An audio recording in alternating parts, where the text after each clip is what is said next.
You're listening to the Broken Meeple Show, a podcast that speaks passionately about board games for the benefit of those who play them. My name's Luke Hector, best known for the Broken Meeple YouTube channel, and I'm an everyday gamer just like you. And I'll be talking about reviews, top 10s, and just about anything that connects me to board games, as long as I have a tea or coffee in hand, that is. So grab a cup, relax, and enjoy. And remember, it's only a game.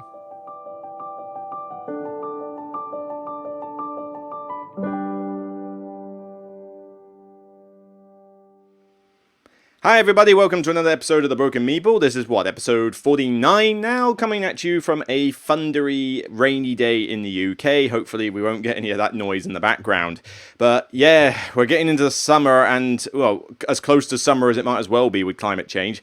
And I'm already starting to feel the effects. It's getting hotter, the house is becoming more a bit like an oven, the spiders decide that they want to set up camp around my house. That always seems to happen in the summer. I had to get rid of this webbing thing the other day, and they found a way inside the house at one point, but they were outside the door, and it was like this small area of webbing which had a ton of these little tiny golden spiders in it. I don't know what they're called.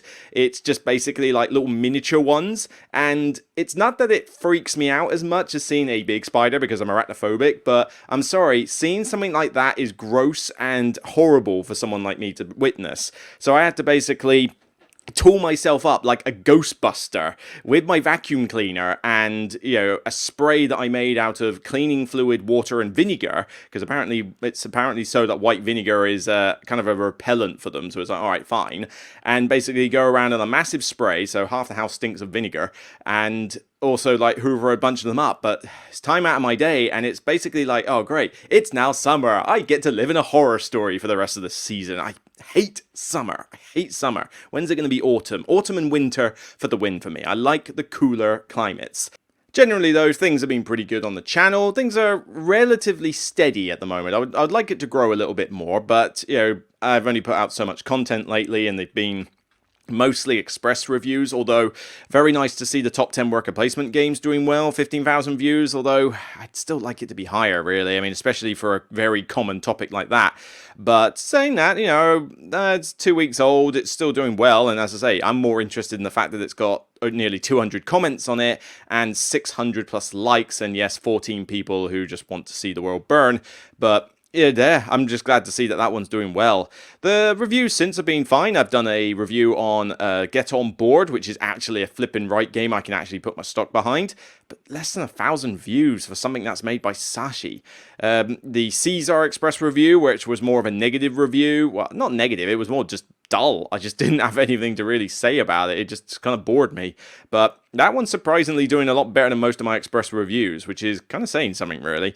And then, of course, I wouldn't say controversial one, but the one which was certainly going against the buzz, my review of, the detailed review of Wonderland's War, which is doing well. But, I don't know, detailed reviews take a long time to record and edit. They require a lot of effort. You don't just switch on the camera and talk with those ones like a lot of them are. So the amount of effort that goes into them, I would need them to get higher than just a couple of thousand views. But as I say, if views are in the thousands, I'm happy for the most part. I mean, I'm very happy if I get that with an express review, but for a detail review, it needs to be higher to justify the effort.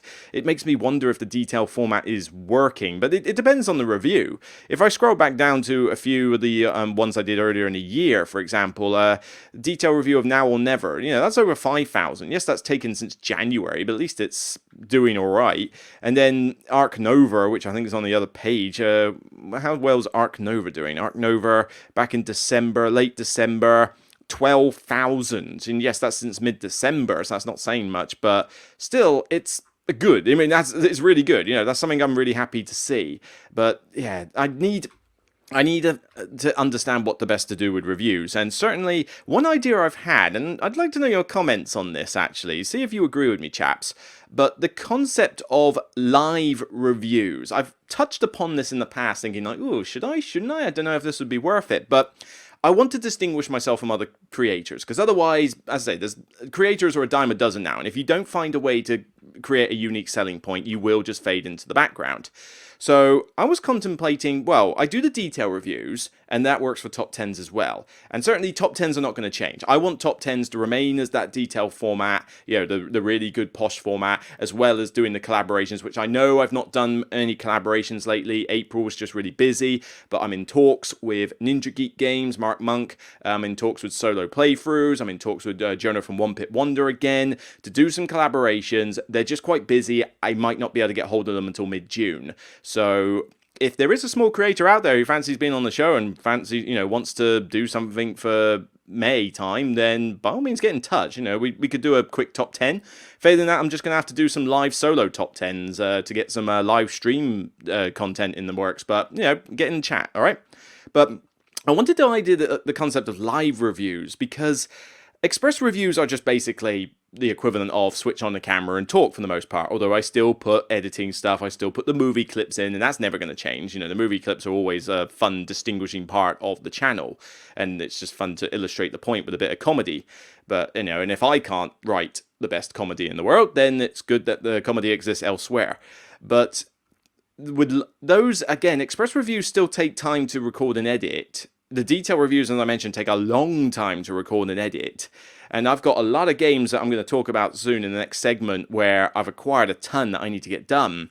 So I wanted to understand the concept of a live review. We keep it at, say, 15 minutes max. These are 15 to 20 minutes absolute tops. I say if I can keep it a quarter of an hour, maybe. So I would basically say, right, at this time, I'm going to talk live about a game for review purposes. StreamYard format, using slides rather than Board Game Geek, unless I need to find statistics, but mainly using slides so that the photos are already pre-picked in advance, meaning that I don't have to constantly keep going through BGG hoping that there's a half-decent photo to illustrate my point. But doing it live means that it's already edited on the system, because StreamYard effectively gives me the video file and it's already uploaded to YouTube. So yes, it won't have movie clips in it, which is a bit of a downer, but it would literally be a way for me to review a game, have it noticed, because if it's in the podcast episode, it's hidden away and people don't tend to see it's there. But it gets out in the public domain and it allows me to go through a lot more games. Because can you imagine?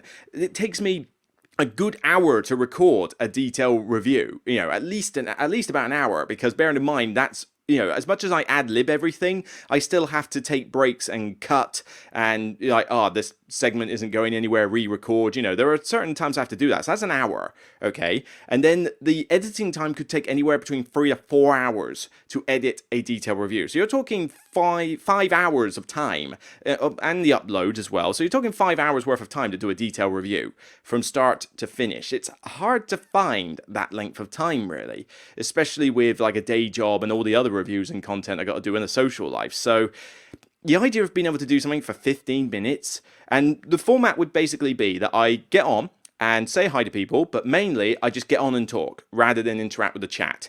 I get on, I talk about the review, and I do it kind of like as an express review style. I'll have already bullet pointed the points I'm going to make in advance.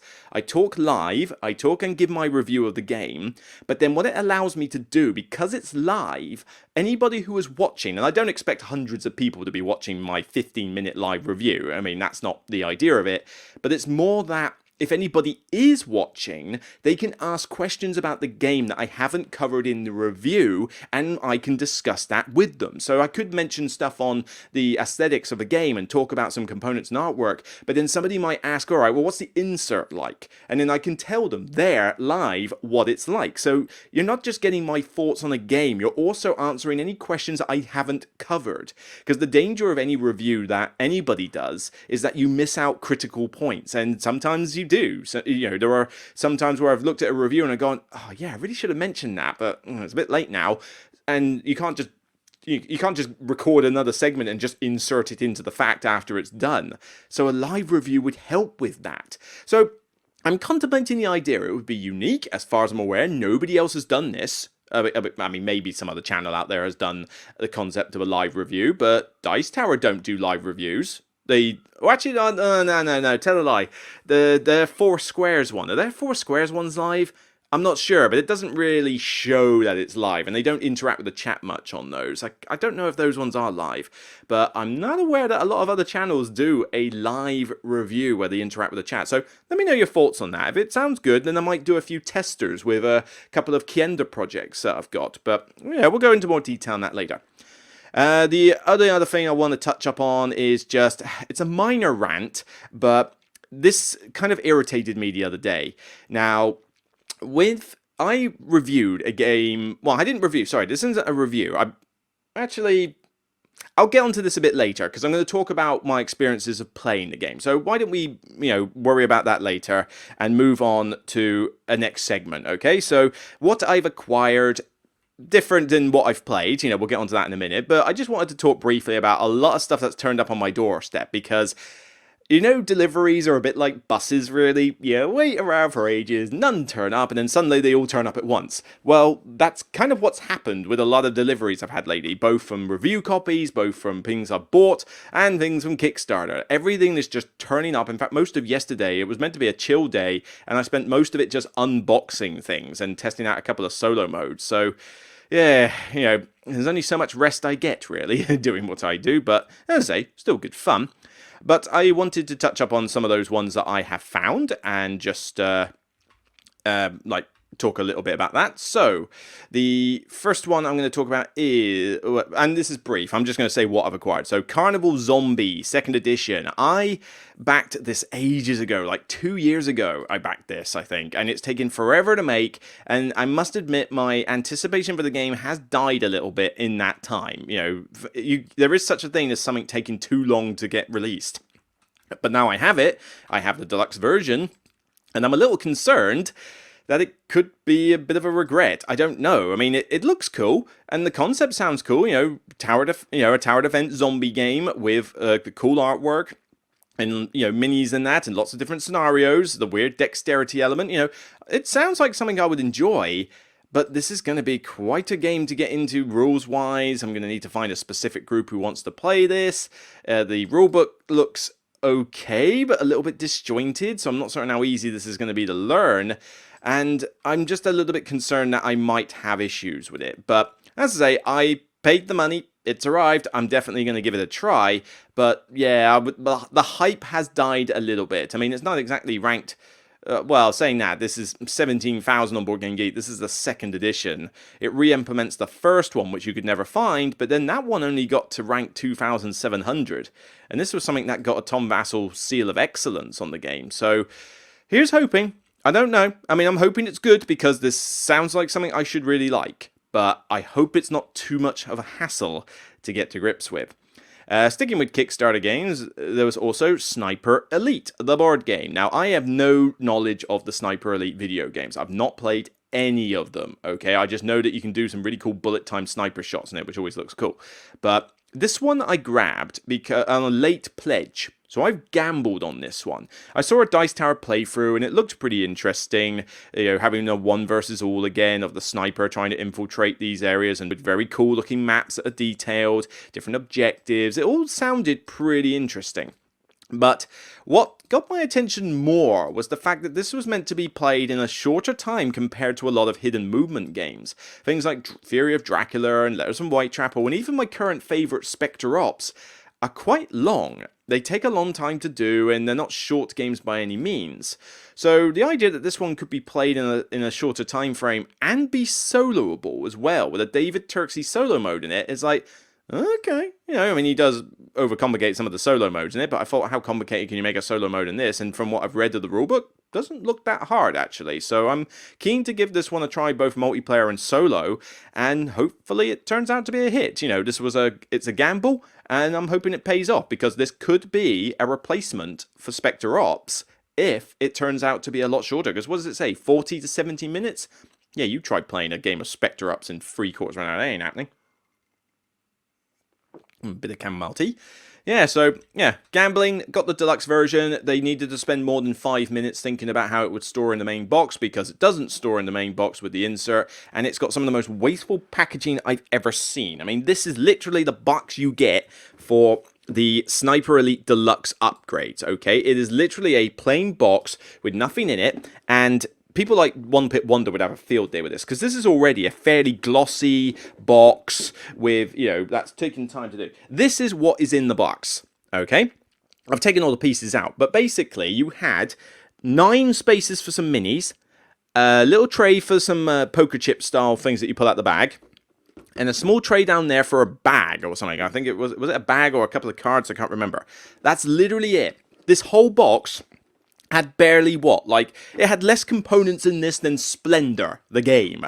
And it came in a huge box. And there's another box with it as well. And all of it I can fit in the base box. If I take out the original insert of the base box, if they just made the box a little bit fatter, they could have made it so much easier to store this game. But no, they just don't think about these things, publishers, really.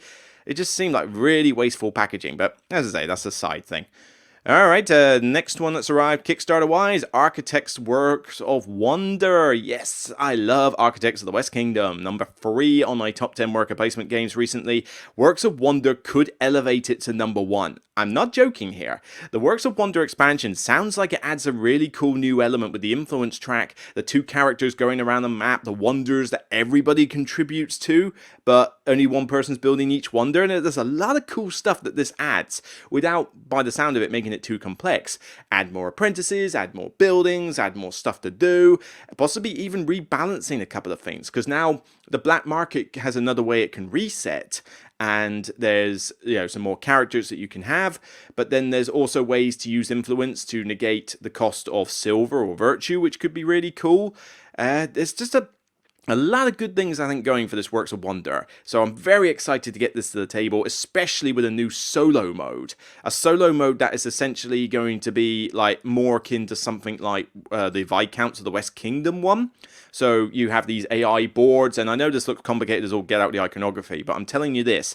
Everything that you see on the bottom half here, I think, bar maybe these blue bits here, that guard house action priority and that, this is the same on all of them. So this is more a reference aid than anything else. What changes, though, I think, is these blue point scoring things down here, as well as this contribution victory point thing that it's a focus, and this card, like the apprentice it has. Or what character it is. I think that's the only difference between them, but it could change up the game quite a bit. But yeah, the Viscounts of the West Kingdom solo is such a good solo mode. It's easy to implement. Once you get used to the iconography, it's easy to implement and easy to run. That's how an AI should be. If they've done the same thing for Architects, that combined with what's in the box already could elevate this to my number 1 worker placement game. The fact that normally I play this when I have lots of players, but if I can play it solo like this, oh, I am so hopeful. The big box, on the other hand, was a bit more of a letdown, because that one had the problem of, oh yes, I've got the playmat as well, so this side extra board or whatever. Yeah, whatever. As far as I'm aware from the expansion, you also have this princess and a profiteer running around, and depending on whether you go to visit their location or capture people from their locations, they can have positive or negative effects. Again, more interaction, more choices, this is all good. But playmat, can't wait for that. Playmat looks gorgeous, but it's coming in as a separate order. I really want to get the playmat before I get stuck into this game, because I'm a bit of a vain person like that. But the problem I had with this was the big box that it came with. You could get a big box here to store in the game. Sorry, to store the game in now. But much like the big box that they did for Raiders in the North Sea, they mainly just gave you a box that was bigger and didn't really think long and hard about the insert itself. Because you can get everything into those inserts fine, but nothing separates in the insert, so you can't do a speedy setup with it. And you also cannot get your fingers in some of those cubby holes to get all your meeples out. I mean, you're expected to get 20 meeples and all your little bits and bobs out of these tiny little trays. Everybody at the start of the game? No, it's not going to happen. That's a faff and a half. So people say, well, okay, I'll put them in little bags and I'll put them in the cubby holes. Well, then if you're putting them in baggies, what's the point of having the insert in the first place? That doesn't make any sense. So this really needed to be a modular tray system. And I already had a folded space insert for Architects of the West Kingdom. And granted, if you're not planning to get this expansion, get the folded space insert if you have just the others, because it's great. But that folded space insert won't work with this expansion. So whether Folded Space will do an insert for the big box, I don't know. I don't think that would be cost effective for them, frankly. And you will not get everything in the base box. It's physically impossible. So I basically cannibalized my Folded Space stuff and I wonder if I can pull up my Instagram channel and show this actually. But yeah, I pulled out my folded space stuff out of the box I had and essentially put them in the big box in such a way that I could, in a sense, like still keep a speedy setup. So here we go. So here's my thing. Is it showing up on here nicely? I don't know, because I know Instagram is a bit funny with these sort of things. Yep, here we go. It's showing on the screen. So I've got this big box here, and I've also, this is what the insert it comes with. It's not very, it's going to take a while to show on the screen. It's kind of weird, but hopefully they do still show up. But the tray insert is just not particularly well thought out. It doesn't work. And so you end up with a situation that you can't dismantle it. I wouldn't want to store it on its side, honestly, but it could work. It's just, and the Viscount's big box is going to be no different, because I think I ordered the big box for that, but I'm going to have the same problem, a plastic insert that just doesn't work. So you have to cannibalize things, and, this is essentially what I've done with my copy of the game. So I've taken my folded space stuff out of here. Yes, that's not snug, so I'm not going to store this vertically, but it will do fine horizontally. But it still means that I can set this up quickly from a horizontal perspective. So I can give people their player pieces, I can give people the card trays, I can give people the coin tray and the resource trays underneath. The only thing that I had to put separate were the Works of Wonder pieces, and I had to bag up the building cards because there was too many cards to fit in the trays that I had available. Big whoop, one baggie. I'll take that as a success, honestly. But compared to what it was like in the original folded space box, this was such a good setup for Architects of the West Kingdom, and I just hate the fact that they've not bothered to innovate on their inserts and just give you a big box. I mean, how hard could it be to just get a tray system for this game? It would work so well. Partner up with someone else. Don't have to be game trays. Partner up with folded space. Commission folded space to make you an insert for your big boxes. That would be brilliant. Honestly, I think more publishers should coincide with them. I think that would be a good arrangement, but yeah, like I say, a bit of a shame on that, but at least it's in there, and at least I can now store everything in one box. So, all's well that ends well, I guess. Okay, let's see. Next thing that I've acquired. Is there another? Oh yeah, Merchants of the Dark Road. Finally, that arrives. Seriously, people have had this for months now, since January. The UK has literally only just started shipping it. We had major delays. I mean, hello, Brexit. Hello, and 100 reasons why that never worked. But finally, I now have a copy of the game, and it had one of the worst diagrams for how to store the game that I've ever seen. It literally shows you an exploded diagram of pieces, but then doesn't tell you where the pieces go. That is fail in my book. Serious fail. Now, the insert is fine. I hear a lot of people complain about the insert, but it holds everything in the trays and I can get out of the box, so I don't know where the major hatred for it is. Is it perfect? No, I think it could have been improved, and it is a weird shape, but at the end of the day, I think that's the least of the problems. So, is the game good? I have no idea. Yet to play it. I mean, my friend has it as well, so I'm hoping we can play this at some point in the next month or so. But I'm not planning to do a review on it because I'm kind of a bit late to the party, really. But I'll certainly post my thoughts. I'm keen to try this because it looks gorgeous, and Elf Creek tends to do very nice looking games, even on retail versions. I think the only thing I didn't upgrade in my copy was the coins, because I thought $40 for a set of metal coins was a bit much on top of the price of the game. But everything else is deluxe, including the lanterns, which I swear I'm going to go goo goo gaga for every time I play the game. So they are pretty nice, but we're going to say, I hope it's good. I've seen mixed reviews. The Dice Tower 4 Squares review revealed some mixed opinions on the fact, so I'm a little bit concerned here, but who knows? Hopeful, hopeful, hopeful, hopeful.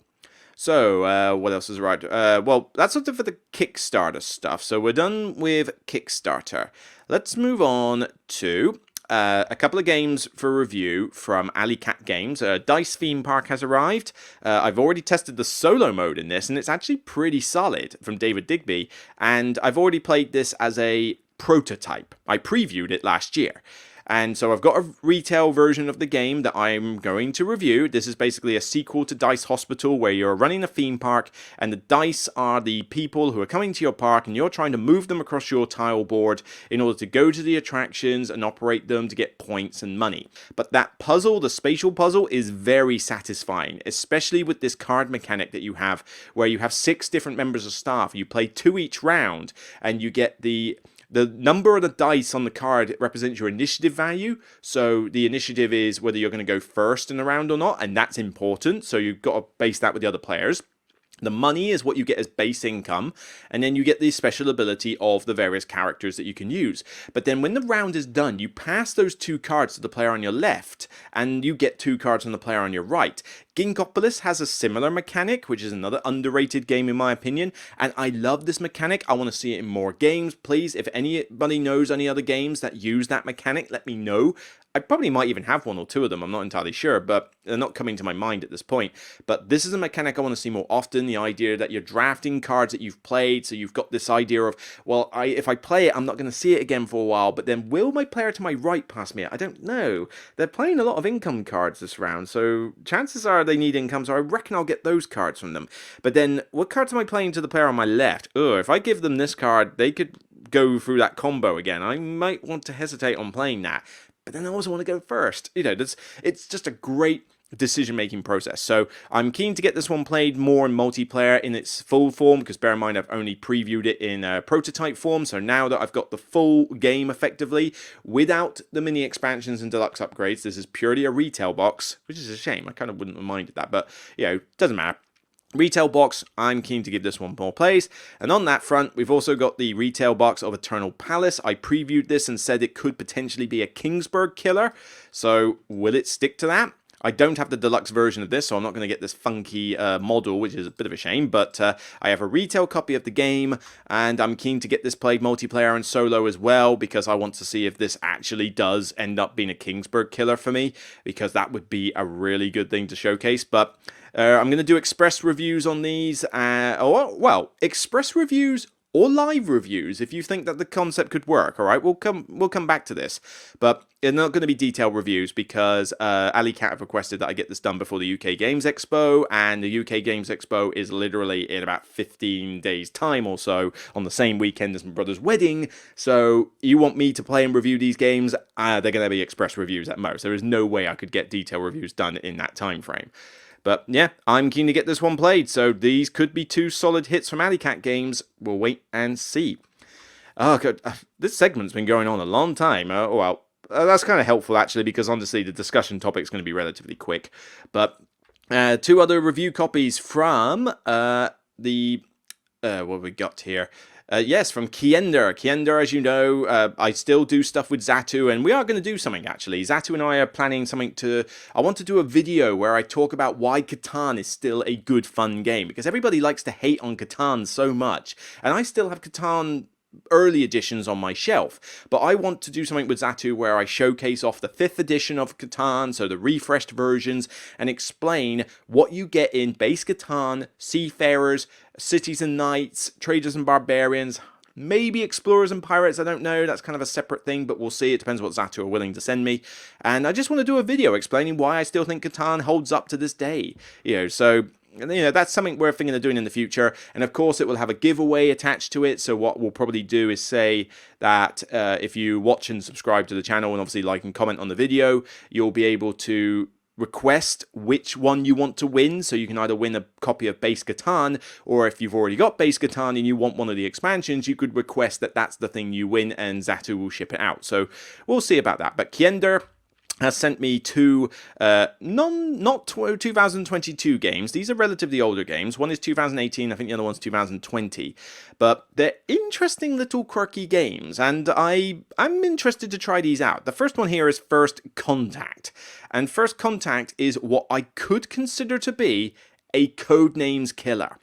That is already going to spark some interest for this game. But honestly, Codenames is fine, but it ends up being a very quiet game. It takes a while, and it just ends up being a waiting game of analysis paralysis now.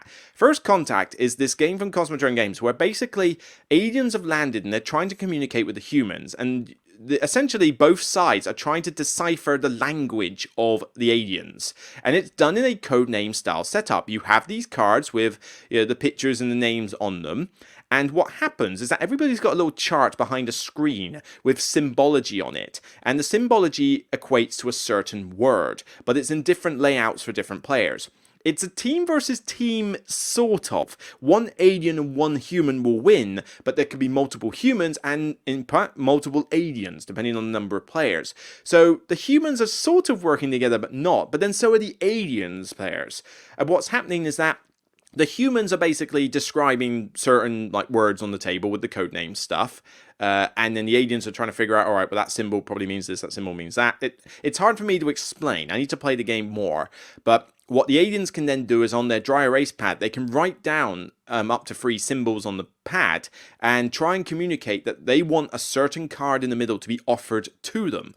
And based on what everybody knows about the language that's been interpreted so far, players secretly and simultaneously vote on which one they think it is they want offered. The idea is that the alien players are trying to get humans to offer their items to them with a codename style card that, as you can see on this picture, has the blue and the red and the one that you must never get offered. So it's got some similarities to codenames.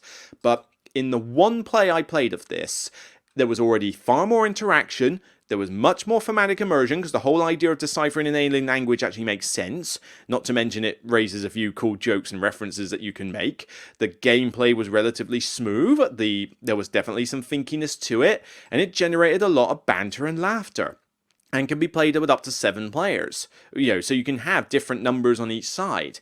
This has the potential, as I said, to kill codenames. I am very interested in getting this one played, and definitely I'll be doing an express, or maybe this will be one of the first contenders for a live review of this game. So very keen to get this played, because I think most people have not heard of this. Tom Vassell mentioned it briefly once on one of his videos, and that's about it. And then also they've given me a copy of something called Alice's Garden. I had never heard of this game before. Chamomile tea's getting cold. Never heard of this game before, and I thought, okay, everybody's going on the Alice craze at the moment. I mentioned Wonderland's War, we've had a couple of other Alice games, and now we've got Alice's Garden. It's like, seriously, did it just become mainstream or something? Because everybody's now trying to plan Alice on everything. But, fair enough, let's go into it. Now, first of all, the cover looks gorgeous. That cover is beautiful. Look at that cover. That is just screaming color and a decent aesthetic. So already that caught my attention. It's a small box, but the other thing that caught my attention with this, which made me decide, I'd like to give this a try and review it, was these stats here. 1 to 4 players, okay, so it's got a little solo mode in it maybe.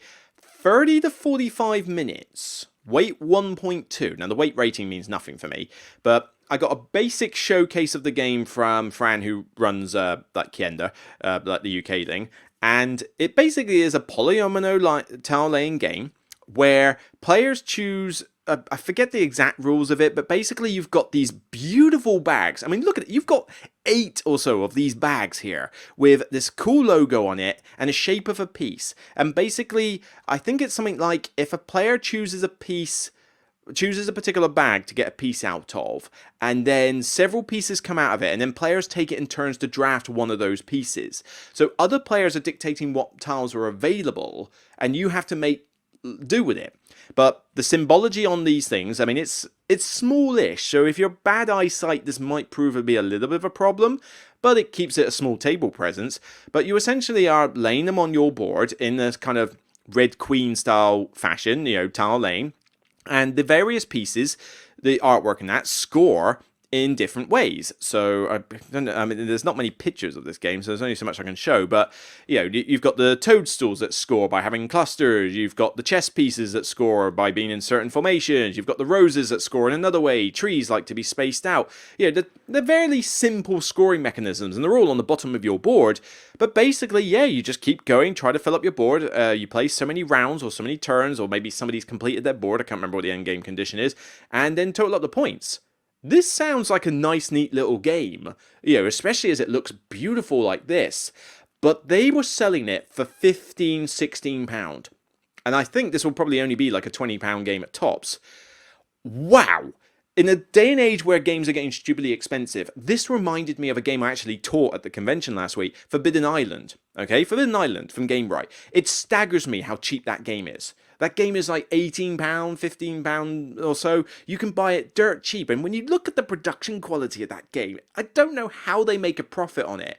But that's how you make a game for cheap with good aesthetics. This is about the same price as Forbidden Island, and not only do you get these tiles, which granted, it's relatively thin stock.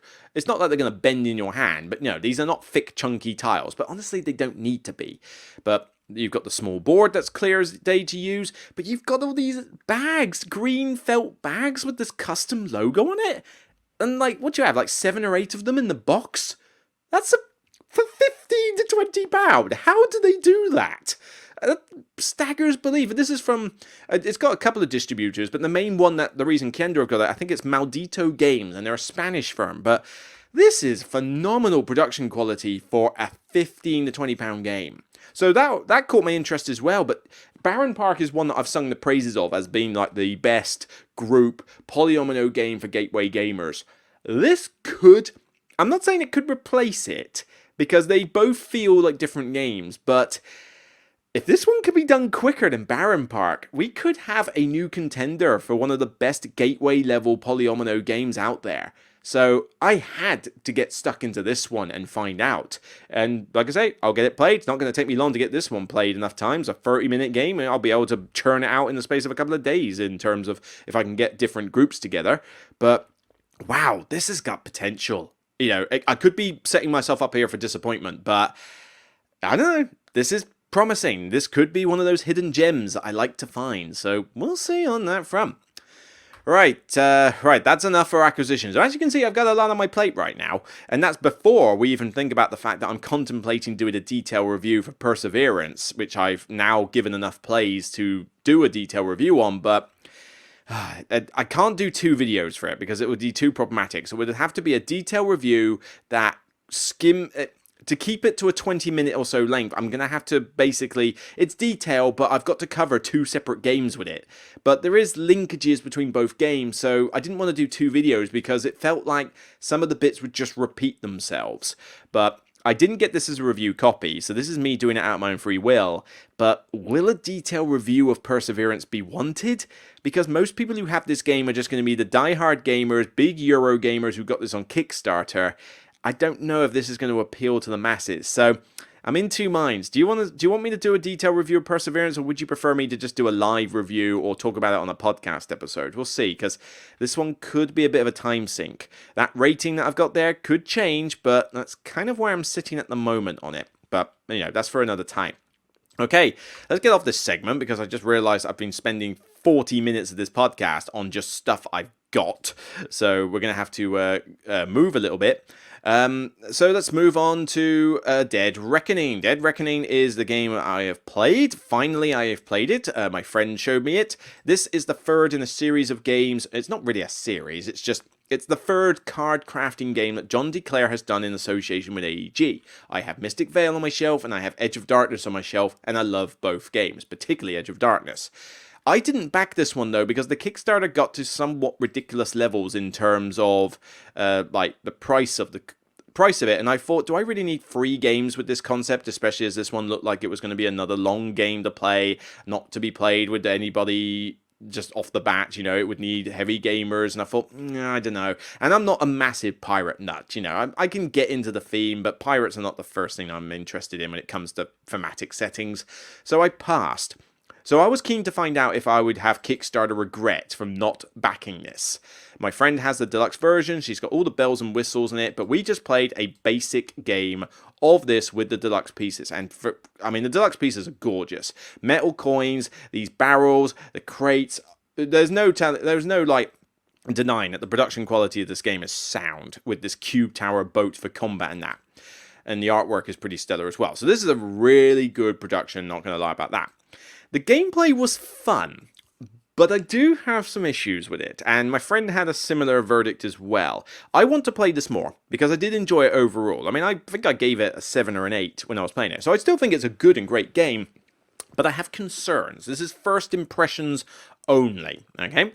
You firstly, the exploration in this is pretty meh. You have this grid of tiles at the start of the game, and they're flipped down at first, but literally all you find on them is an island with the same buildings that you can build. There's only 3 buildings you can make in the game, and a slightly different size track for control.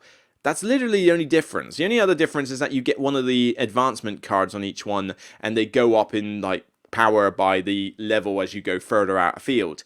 But that doesn't really, to me, feel like much in the way of exploration, so I was kind of hoping for a bit more on that. The other problem is the swings of luck this game has. This game is not short. This game took between 2 to 3 hours on it. I think it took nearly 3 hours to play this game for a player with a teach, okay? There's a lot of teaching that needs to be done. This has a lot of rules in the game that you need to know in advance. You can't just jump straight into this. And there's obviously only so much you're doing when it's someone else's turn, so there's a bit of downtime.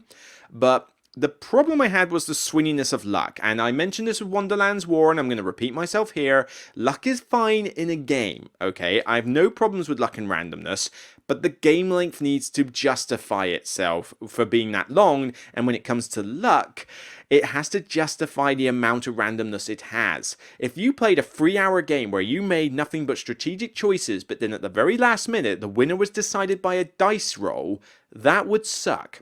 Wonderland's War has this problem where you're doing basically push your luck the entire game, and yet the game can take anywhere like 2.5 to 3 hours with more players. That's too long.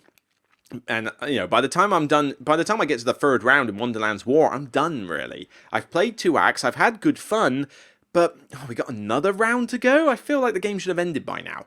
This one has a similar problem with the luck aspect. This combat system with the boat. You drop cubes in it, and depending where they land, depends on how much plunder you get, how much damage you do, and whether you win the fight. It is entirely random. There is no way to jinx it. There is no way to offset it. You might have some ability on an upgraded gunner that allows you to shift a cube one bit and that, but otherwise it is purely random where the cubes come out. So even if you're really good at combat, you probably could still lose just because of bad cubes. But on top of that, you have these fire bits on there which sink a ship. You can only take 5 fire tokens and then your boat sinks. If you sink, you lose some of your coins, you lose some of your stuff, and you go back to port or whatever, and it's like, it's a bit annoying when it happens. But if a player sinks you, and you've got like no coins on your ship, you lose 5 coins out of your chest, which bear in mind, that's victory points. They get the 5 points, so that's already a 10-point swing. And there's an achievement, which is basically ripping off Scythe, where the game ends based on you achieving various goals a la Scythe, and one of them is sinking an opponent's ship for 3 points. So that's a 13-point swing for doing this. 13-point swing for just sinking an opponent's ship. And people might say, well, that's hard to inflict 5 fire tokens on. What if they have several? I mean, if they have 2 or 3 on their ship already, it's not difficult to inflict another 2. Win the combat and get 1 cube on a fire space and you've succeeded.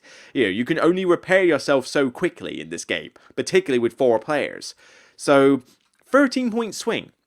That cost me the game. It literally cost me the game because I would have won had it not been for that swing. And there was nothing I could do about it. I couldn't heal myself fast enough to warrant the fact that somebody who wasn't even geared for combat could just come along and sink me. And I was playing a non-fighting game. I didn't fight anybody the entire game. I was playing purely exploration, building, and controlling islands. And I was still doing well enough that I could have possibly won, which is good. It means you don't have to do combat to win. But that swing means that I want to do combat from now on, because the fact that I could literally at the last minute just go, oh, I'll kill that person. Yay, 13-point swing is a little insane for a game that can take 2 to 3 hours to play. Definitely, I think this game looks like it suits 1 to 2 players more. I think 4 players is probably just not scaling pretty well. Maybe 3 players is better, but yeah, that was a bit of a sour note, that, because nothing else in the game gives you that kind of points level. At most, you might pick up an advancement card with endgame scoring that could get you maybe 6 to 7 at best, but nothing else in this game gives you 13 points like that. You know, controlling islands isn't that lucrative. I mean, you can get 5 points at the end for controlling an island. Second place gets 4. And all they have to do is put 1 cube down on there to say they're in second place. Whoopee. You know, that was a bit of a sour note. So I'm a little bit questionable about game balance, the game length. But I want to try it some more. But I don't have regrets for not backing it. I think I prefer Edge of Darkness and Mystic Vale to this so far, but I want to try this some more. I'm up for playing it, I just have concerns, and I still think the card crafting in this is great fun. I love doing that. Upgrading your characters and getting more advances in them, I think is really, really good fun. So, I want to play it more. I think maybe 8. As I say it now, I think 8 is maybe a little bit optimistic, so I'm going to pop this down to a 7 rating. I think it's good, but I need to play it some more. So, yeah. Good, but I'm glad I didn't back it. I'm glad I didn't spend that money because I might have regretted it. Maybe this is really best as a solo game. I don't know, but it was a lot of money to spend on it. I think they're going to do another Kickstarter with new content and the chance to get this again, but you're going to have to do some convincing, I think. Now, a little quick rant I need to do on this that I said I was going to talk about earlier, and I said I would save for this. Dead Reckoning, right? So these are my thoughts, all right? I've given you my thoughts, and this is first impressions, okay? This is not a formal review, but this is starting to annoy me on social media now because I posted my first impression thoughts on the board game group, which is one of the larger Facebook groups. Now, I've already made clear that I have no interest in TikTok at all. I have made clear that Twitter is essentially a bit of a cesspit worth of social media, but I am posting a little bit more often on Twitter at the moment because more people have started interacting and they're more friendly. So it's like, okay, I'm not going to be posting a lot on Twitter, but I'm still occasionally posting, but I'm trying to keep it to less controversial topics if I can help it, because Twitter is just like, oh dear, be careful with that. But I always thought that Facebook wouldn't be too bad, but Facebook is starting to get worse and worse, because some groups are good to post on. The solo groups are generally pretty good, and the Dice Tower group is generally alright, although you don't get much activity on the Dice Tower group compared to some others. But you've got the UK one, and you've got the Board Game Group US one. They are starting to get a little bit out of hand with some of the toxicity from some people, because, you know, some people will happily like discuss your thoughts and that, but there's a lot of people that will defend their titles to the hilt if you say anything remotely negative. It's getting to the point now where literally the only thing you can put on Facebook is literally just, I played this game, I like it, the end. Like, you can't say I didn't like it because somebody will have your head off for it. But then apparently, according to a designer and publisher, right, a designer publisher who he's already had it in for me. I'm not going to name names. I don't want to start a flame war here, but you know, I've already blocked him anyway. But you know, I unblocked him, and then I thought, okay, maybe he's grown up, and he hasn't. But I basically put up my first impressions of Dead Reckoning, which mirror pretty much what I've just said there, right? And they were first impressions. I never said it was a review. And in no way does it come off as a review. It's a post that's still there. I haven't taken down the post, but it just had my thoughts on the game. According to this person, who is a, not top tier level, but, you know, people will recognize the name if I was to say it. You know, it's a designer linked to a publisher. According to this person, hear with me on this. According to them, you should not be able to post your thoughts about a game unless you've had about 7 to 8 plays. This was basically the wording he said in a nutshell, along with some other insults, okay? Hence, I blocked him. You know, it's like I've got enough anxiety problems to deal with without having somebody insult me on social media. But, okay, hang on a minute. So, I posted thoughts about a game, and some of it reflected potential game balance issues. And yes, it's first impressions. I'm not saying it's gospel fact. It's first impressions, okay? Most people who post on Facebook are literally just playing the game for the first time and they're saying, oh yeah, I played this and this has some thoughts on it, right? According to this person, none of those are valid. None of those should be posted. You should not be able to post your thoughts on a game until you've played it so often, then you can articulate your thoughts. No. Sod off. I'm sorry if that breaks the watershed on YouTube or whatever, but yeah, get stuffed. Honestly, because that is such a stupid idea. If you have played a game for the first time and you have some thoughts to talk about the game, you post it on social media and you get a picture of it and you let me know what you think of it. Will I agree or disagree with it? That's irrelevant. Doesn't matter. I want you to talk about it and give your thoughts, whether it's positive or negative. This just boggles my mind that this person who is a designer and a publisher said this. So stupid. I cannot believe that is something they would say. Because, I mean, it basically just takes out people who post. I mean, the thing is, I bet you anything, this is not said when other people do it. I bet if anybody else was to say it, any other critic, any other board game reviewer, wouldn't be a problem. They'd be like singing the praises, going, yay, I love what you have to say. This person's had it in for me for ages, so I know that this is built up from past aggression here. This is not just a one-off issue. But wow, seriously, no. I'm going to post my thoughts on social media. I'm going to post first impressions. If I'm doing a formal review, I'm doing it as a video on this channel after I've played the game significant numbers of times to warrant giving it a review, okay? What I post on social media is not formal reviews, it is impressions or after a few plays, okay? Instagram is the closest thing you can get to a written review, and even then, most of the time, that's just first impressions. Seriously, I'm going to post my thoughts. I want other people to post their thoughts on social media. Don't listen to people like this who are basically the comic book guy from The Simpsons. You know, the snobby guy who sits in the comic shop going, you know, I laugh at your feeble attempt of knowledge of this topic or something. It's like, don't be like that person, okay? Nobody likes them.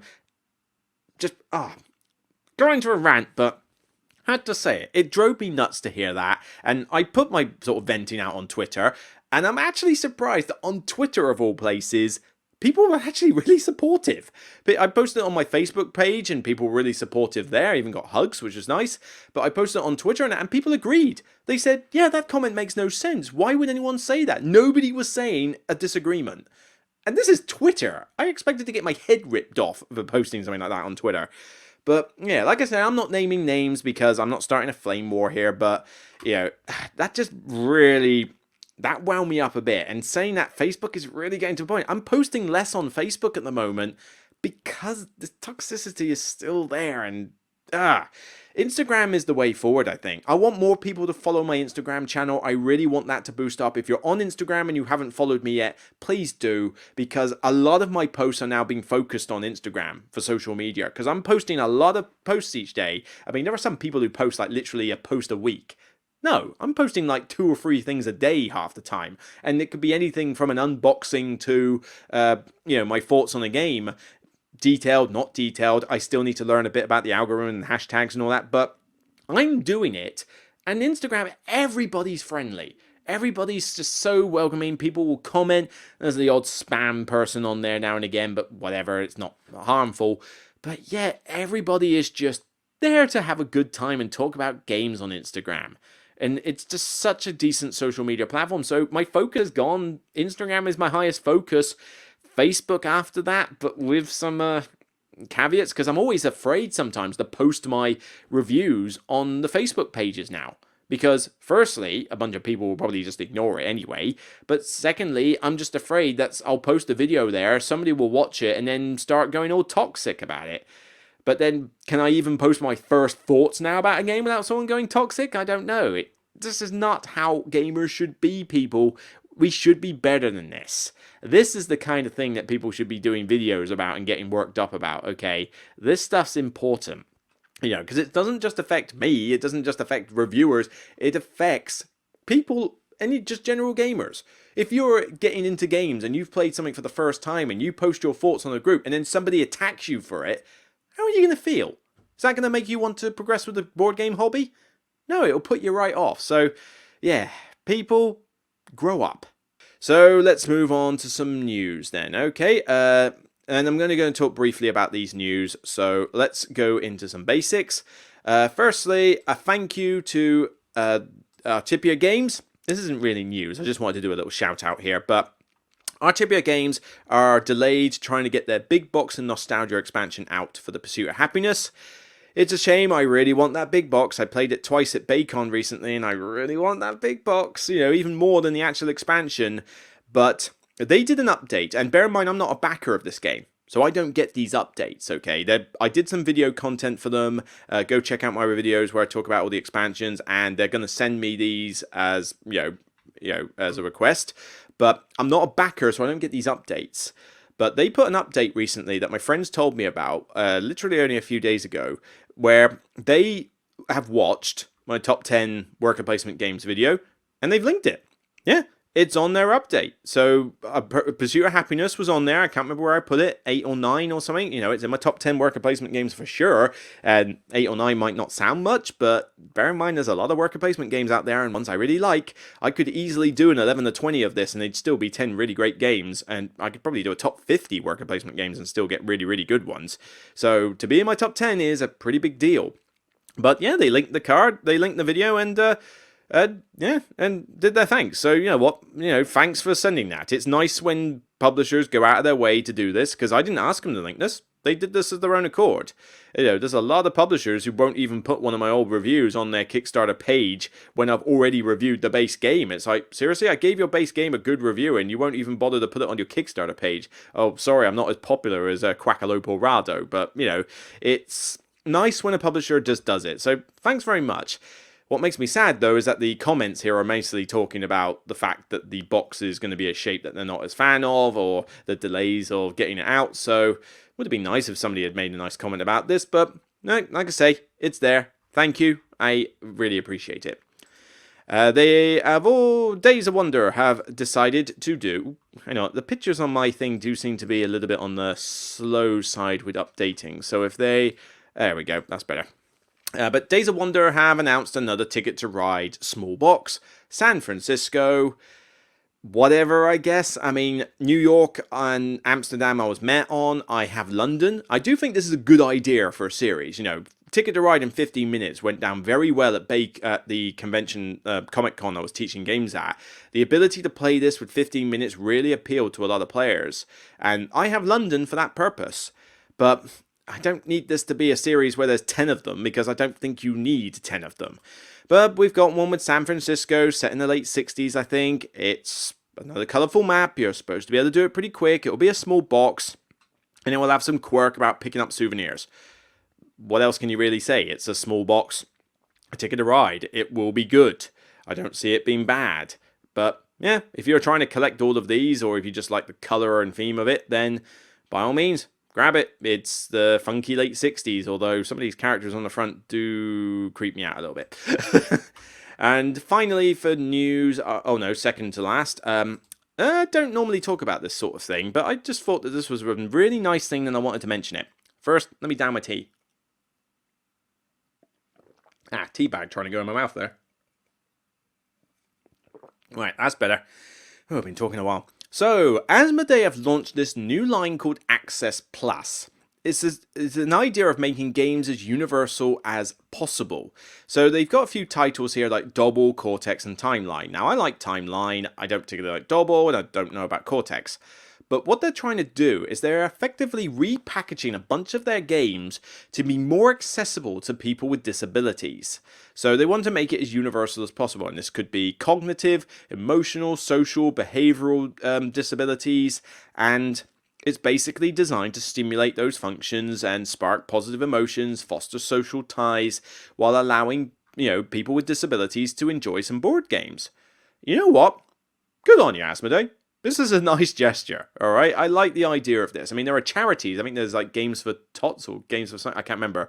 Toys for Tots or something. There's a couple of like little charities in the UK that do this sort of thing where they try to teach games to people with learning disabilities and that, and it's a good little charity. I mean, certainly, you know, maybe it would be nice to do something for them one day. I don't know what I'd do, but this idea that the studio is going to launch a bunch of these games, good on you. I mean, this is early days. This is just the 3 titles they've got at the moment. I'm sure they can do more others in their range because there's plenty of Asmodee titles that could suit. You know, they probably won't be games that I tend to play. They'll be more for kids. But, you know, by all means, you know, good on you. You know, bigger box. Tom Vassell made the comment on the news video that they look like diaper boxes.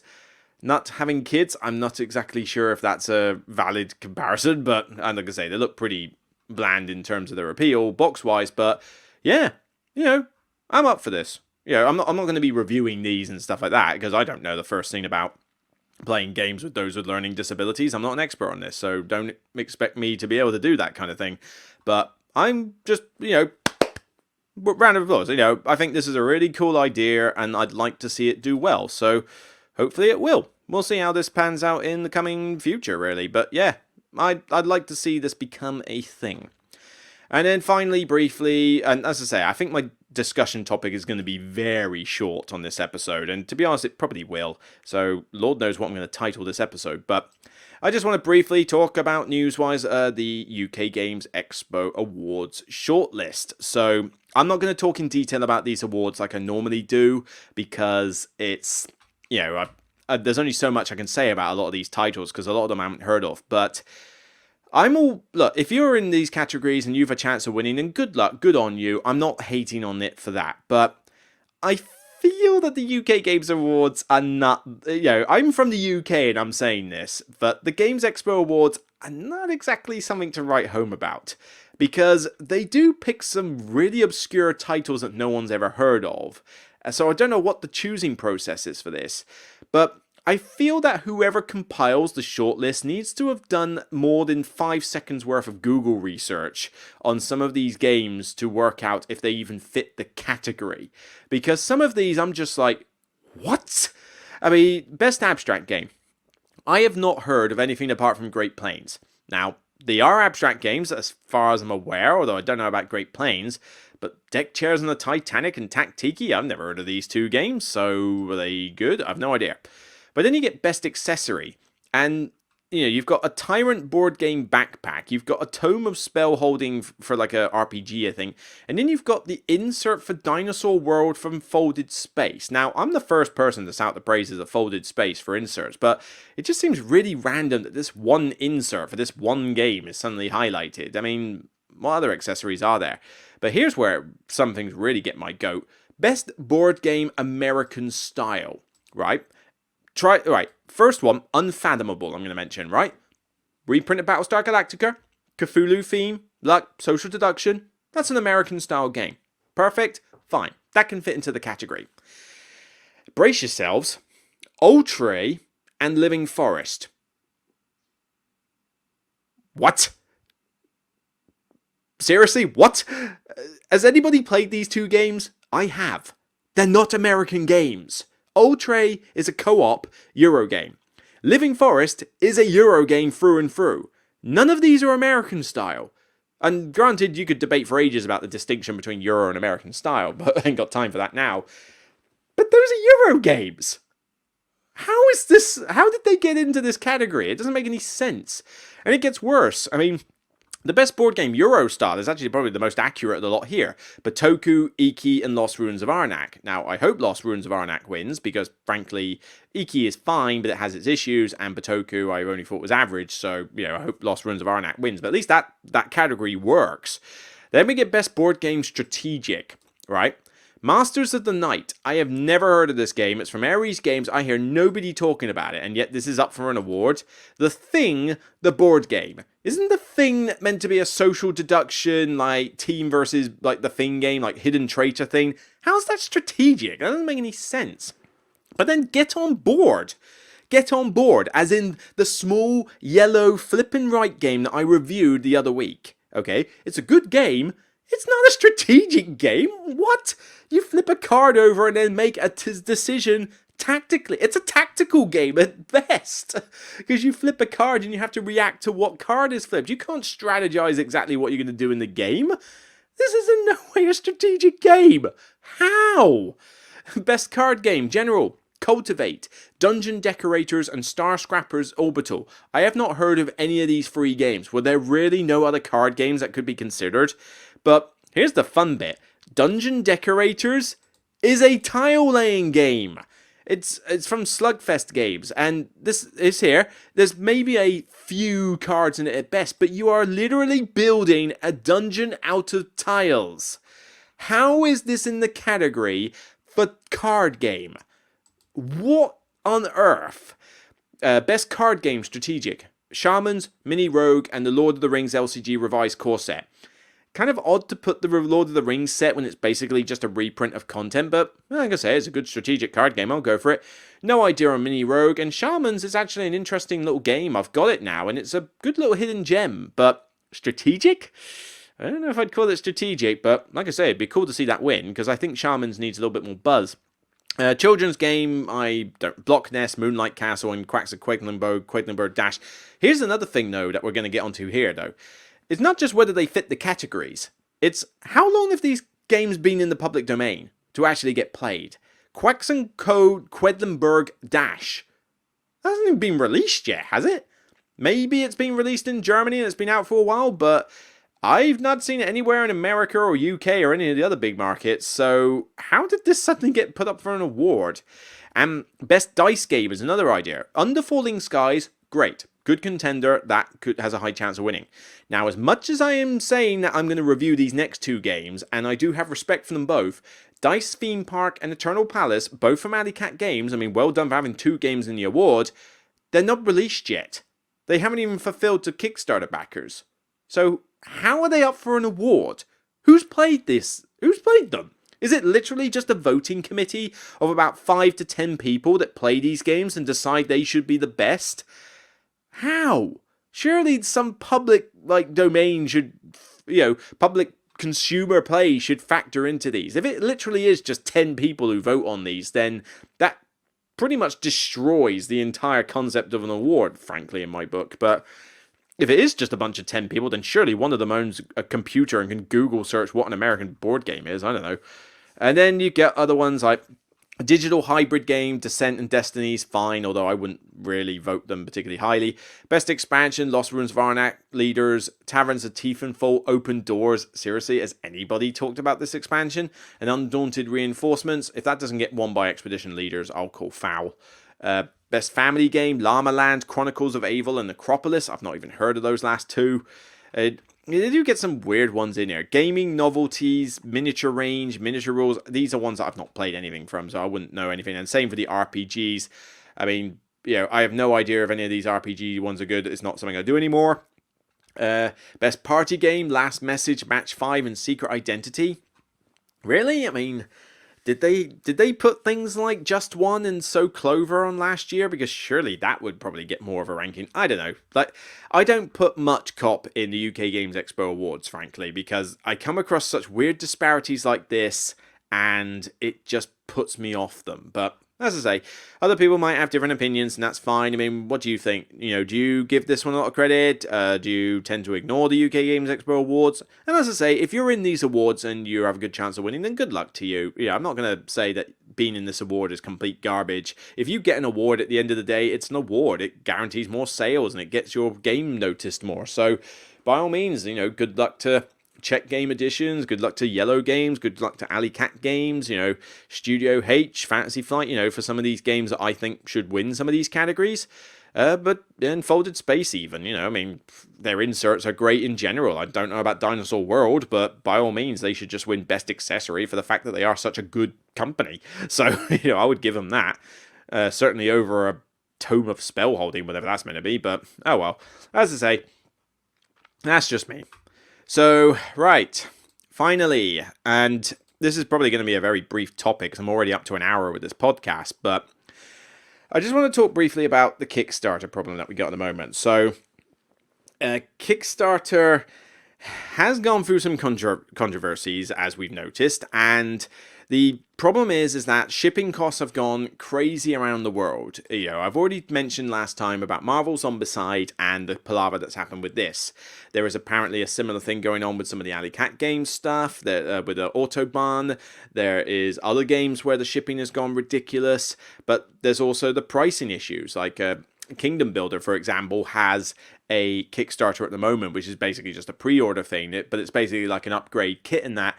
And they want you to pay something like $300+ plus shipping and VAT for everything Kingdom Builder. It's like, do you really need to spend that kind of money on something like Kingdom Builder? And so the issue is that I'm wondering, is there a chance that Kickstarter could fail, or die out? Now, I certainly don't think it could die out properly. Nobody will ever use Kickstarter, because GameFound will have a similar concept, and GameFound probably going to have similar problems to Kickstarter, really. So I'm kind of including both of them in this, even though I do think GameFound projects are better than Kickstarter projects by the platform. But the thing is that I think Kickstarter projects and this sort of thing, publishers are going to have to rethink their strategies with this, because and consumers are also going to have to rethink their priorities, because now I think the old system for how Kickstarters used to function no longer works. You can't just say, oh, here's a bucket load of stuff with a ton of miniatures and things like that, because the price goes up like crazy, which is already going to be a problem considering living expenses for a lot of people around the world, particularly us in the UK, are very high at the moment because of everything that's going on with Russia and Ukraine and all the shipping issues. So people are being squeezed out of what money they have.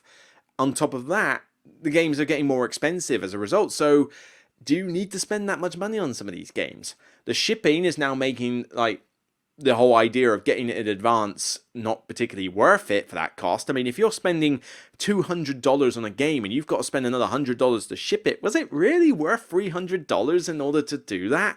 I mean, I feel sorry for everybody in the Marvel Zombicide camp having to pay pretty much the cost of their pledge in shipping, because that's ridiculous. There is no way the game justifies that level of expense.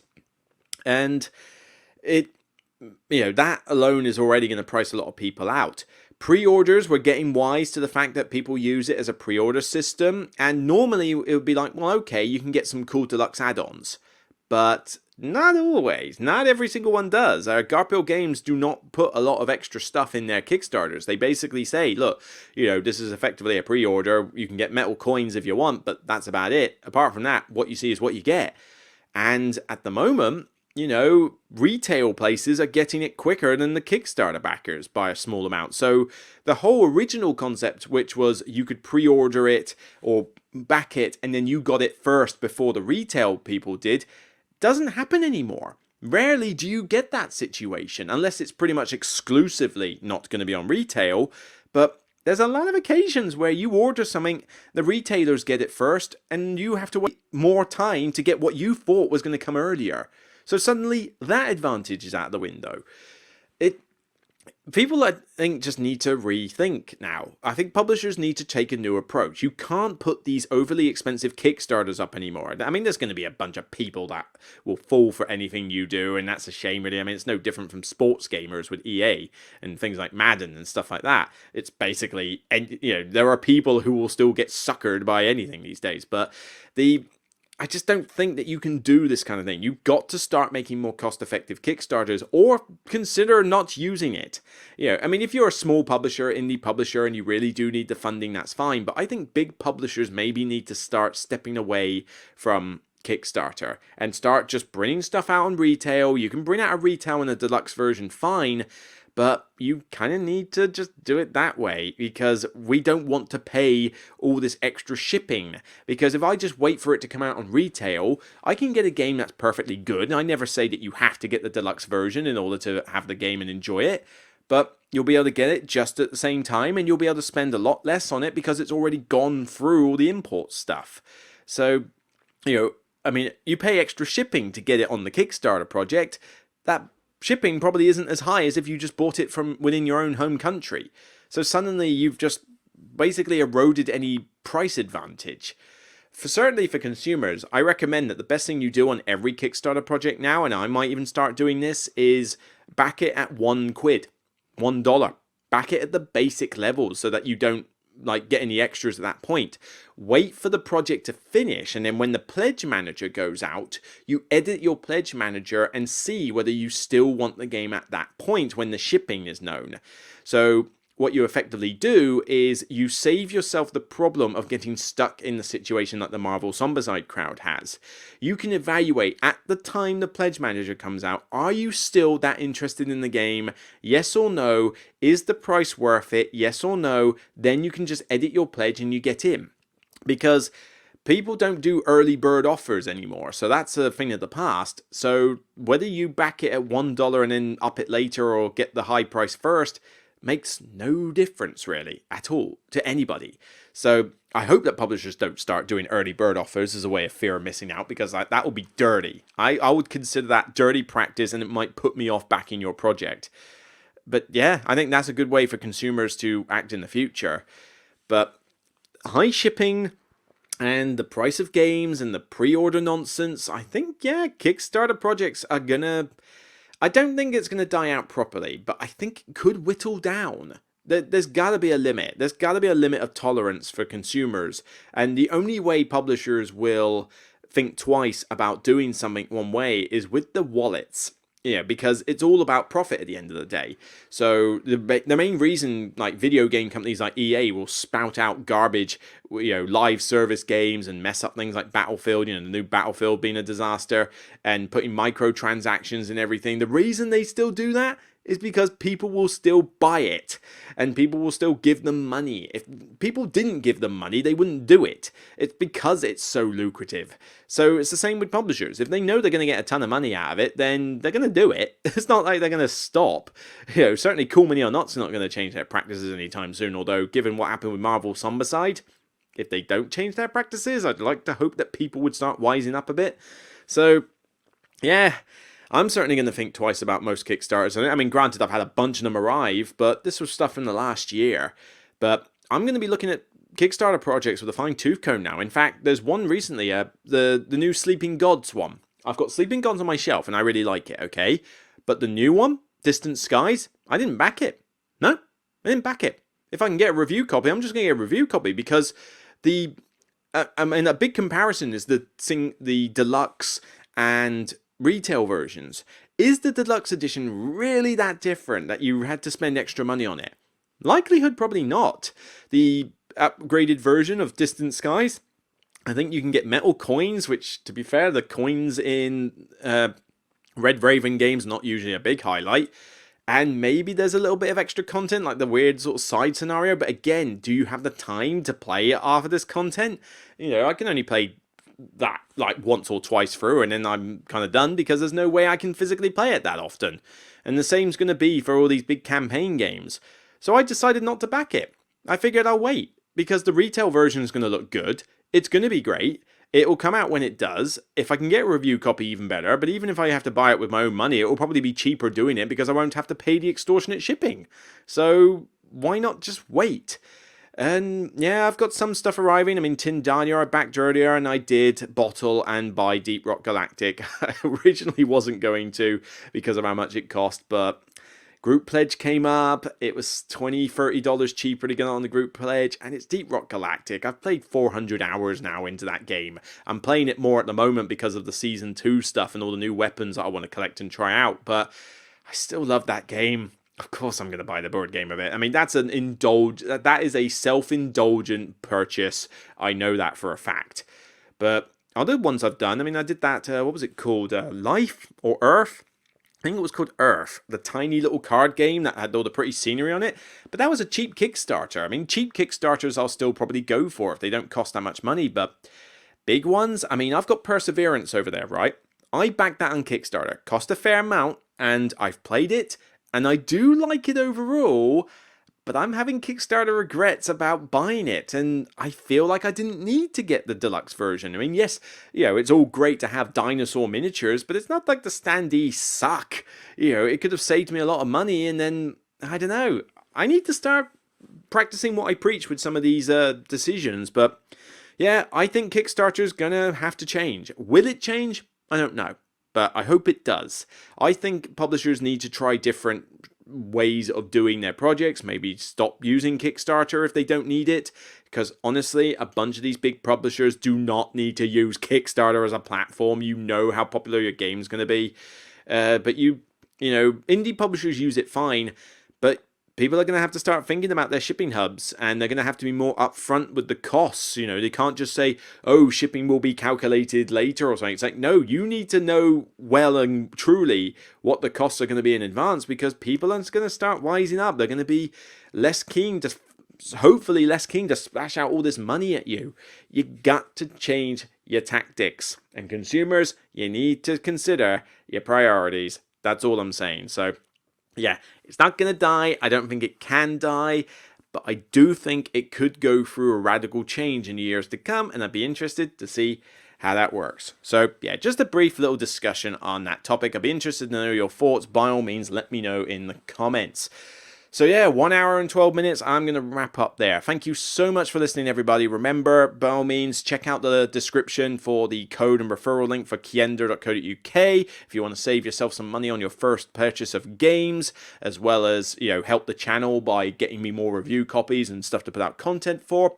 Let me know your thoughts on the live review idea. Could this work? Would you watch it? Or even if you watched it after the fact, you don't have to come watch it live, but would you watch a StreamYard review where I interact with some chat and ask questions about a game I'm reviewing? Let me know your thoughts. I'd be interested to know. What else is there? By all means, check out some of the other videos on the channel. Be patient. More collaborations will happen, but if you're a small creator or if you want to do a collaboration video at some point in May, then my diary is relatively free on coming weekends, so by all means get in touch. I would certainly like to get another collaboration top 10 done at some point. Which reminds me, I need to think of some top 10 topics. I should really ask the Patreons for some help on that. But yeah, so there's more to come. By all means, get in touch. Let me know your thoughts. So thanks for listening. I'll see you on the next Broken Meeple episode. And remember, as always, it's only a game. Bye for now, and love you all.